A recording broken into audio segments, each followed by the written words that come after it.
We are all eagerly waiting for joyful days, days when COVID and lockdown will be history, waiting for fear to be replaced with freedom, waiting to be able to move around freely. We are eagerly waiting for the days when social distancing will be a thing of the past and people will again be able to trust each other.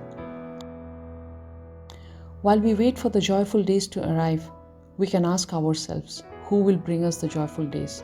On whom are we putting our trust? Are you trusting someone to develop a vaccine which will eradicate the virus? Or are you trusting the medical experts to come up with a strategy to build immunity in people? Are you trusting the world leaders to take the wisest decisions? And whom are you trusting to bring global economy back on track? On whom does your faith rest?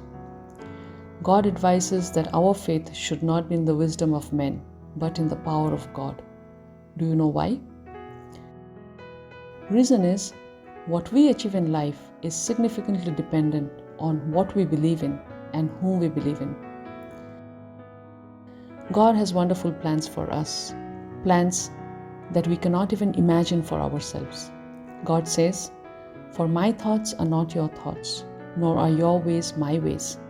For as the heavens are higher than the earth, so are my ways higher than your ways, and my thoughts higher than your thoughts."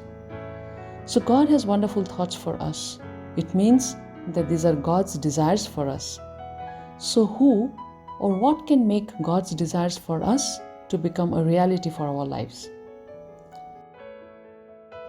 And the answer is we and our faith in God. We are responsible for our lives. We are the ones who can transform God's desires for us into reality for our lives. So the next question is how?